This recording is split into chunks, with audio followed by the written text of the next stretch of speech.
Бәріңе сәлем, байланыста жұмбақ әлем. Қазіргі таңда KFC-ді білмейтін адам жоқ шығар. Логотиптегі көзілдірік пен қызыл фартук киген қарт кісіні кім деп ойлайтын боларсыздар. Зейнеткер бола тұра әлемдік фастфуд империясын құрып, полковник атағын қалай алды? Бүгінгі шығарылымда дәл осы сұрақтарға жауап беруге тырысамыз. Kentucky Fried Chicken, яғни Кентукки қуырылған тауықтары деп аталған мейрамханалар 20 ғасырдың 50 жылдарында тіпті басты бәсекелестері Макдональдсқа дейін желіге айналған болатын. Гарланд Дэвид Сандерс 1890 жылы Индиана штатының Генривилл қаласында дүниеге келген. Гарландтың балалық шағы оңай болды деуге келмейді. 5 жасында оның әкесі қайтыс болады, ал анасы балаларды асырау үшін кешке дейін консерві зауытында жұмыс істеуге мәжбүр болды. Іні қарындастарына қарау, тамақтандыру кішкентай Гарландтың міндетіне айналды. Дәл осы себепті Сандерс тамақ дайындауды ерте үйреніп, әртүрлі тағамдар дайындап эксперимент жасай бастады. 13 жасында Сандерс балалық шағы өткен үйден көшіп, өз бетінше ақша тауып жалғыз өмір сүре бастады. 16 жасында ол Құрама Штаттарының армиясына шақырылады. Гарланд 40 жасына дейін кондуктор, жүк тиеуші және автослесарь болып та үлгерді.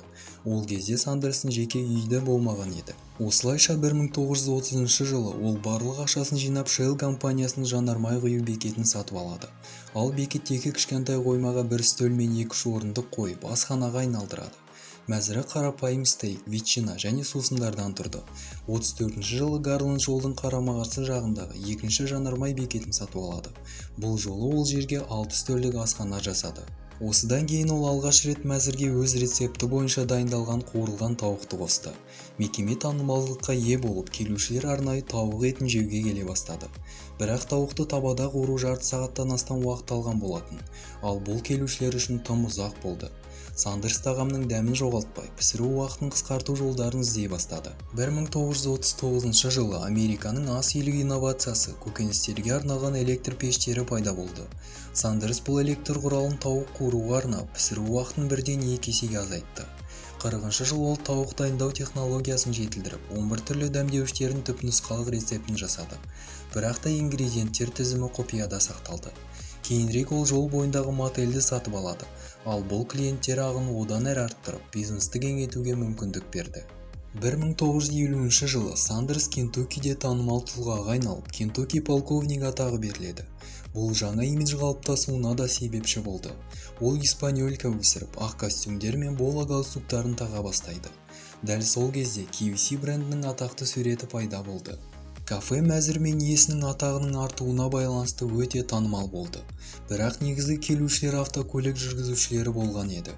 55 жылы жаңа тас жол салу жоспары белгілі болған кезде Сандерс клиент жоғалтатынын түсінді. Бұл жағдайдан кейін ол жанармай бекеттерін, кафе мен мотельді сатуға шешім қабылдады.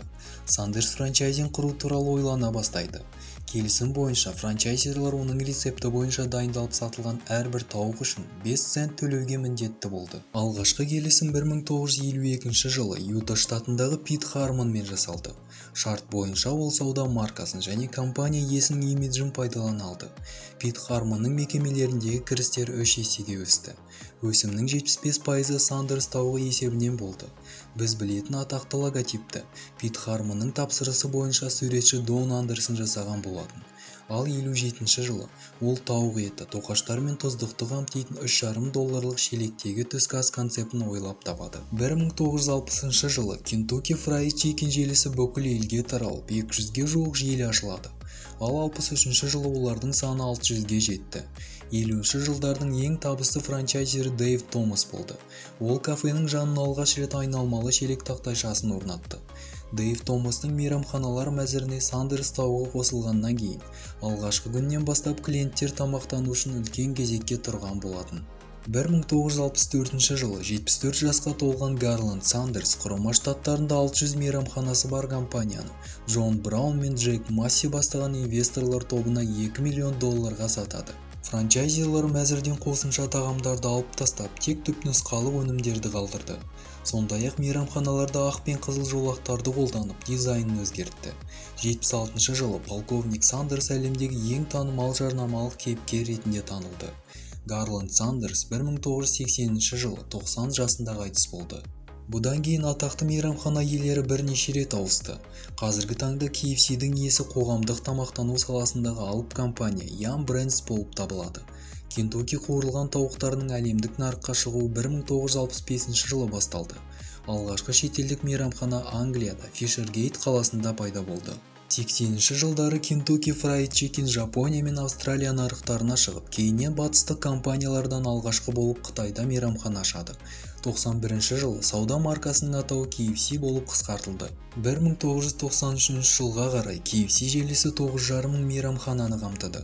Олардың жартысы Америкада болды. Сол жылы бренд Макдональдспен бәсекелестікке тап болған еді. Ол енді басқа шығарылымды талап етеді. Қазір 130 елде 20 мың KFC мекемесі жұмыс істейді. Бұрынғыға қарағанда мәзір айтарлықтай кеңейтілді. Осылайша тамақ әзірлеуді жақсы көретін адам 40 жасқа келгенде 2-3 орындықтан тұратын асханадан бастап алып франшиза құрды. Менің бүгінге айтарым осы, достар. Бізбен болғандарыңызға рахмет. Каналға тіркеліп, пікір қалдыруды ұмытпаңыздар. Келесі кездескенше.